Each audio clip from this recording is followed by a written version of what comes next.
নমস্কাৰ পোনপ্ৰথমতে মোৰ মৰমৰ ছাত্ৰ ছাত্ৰীসকলক মোৰ এই চেনেলটোলৈ স্বাগতম জনাইছো আজিৰ ভিডিঅ'টোত আপোনালোকক ক্লাছ 8 ৰ এনচিইআৰটি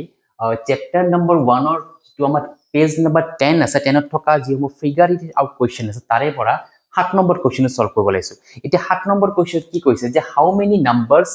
লাই between the square of the following number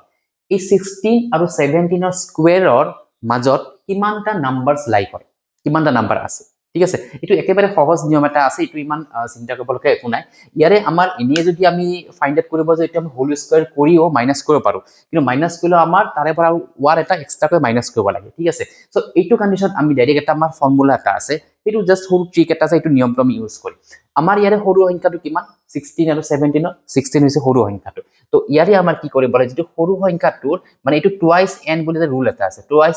n মানে এটো 16 হ'ব তো 16 টু যা 32 that means 32 টা ইয়াৰে মাজত সংখ্যা আছে ঠিক আছে মানে এই দুটাৰ স্কয়াৰৰ এটো 16 আৰু 17 এই দুটা স্কয়াৰৰ মাজত 32 টা সংখ্যা আছে ক্লিয়াৰ তো সিমিলাৰলি এইটোৰ ক্ষেত্ৰত আমাৰ কি হ'ব আমাৰ যেটো সৰু সংখ্যাটো হ'ব 99 আছে তো 99 2 into 99 কৰি দিম 2 into 99 কৰিলে 9 2 18 8 1 থাকে 9 2 18 1 19 তো 198 হ'ব ঠিক আছে তো আপোনালোকে সেন্টেন্স লিখিব পাৰে যে therefore যে নাম্বাৰস lie উপৰত যেটো সেন্টেন্স আছে লিখিব পাৰে যে নাম্বাৰস lie between the square of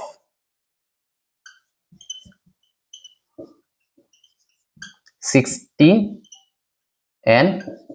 17 equal to 32 এটো आंसर ঠিক আছে নেক্সট তো আপুনি লিখিব পাৰে যে নাম্বাৰস lie between the square 19 and 100 equal to 198 clear আশা কৰো এটো বুজি পাইছে যে 7 নম্বৰ কোৱেশ্চন এটা মই নেক্সট যেটো 8 নম্বৰ কোৱেশ্চন আছে এটো মই এটা সলভ কৰিব লাইছো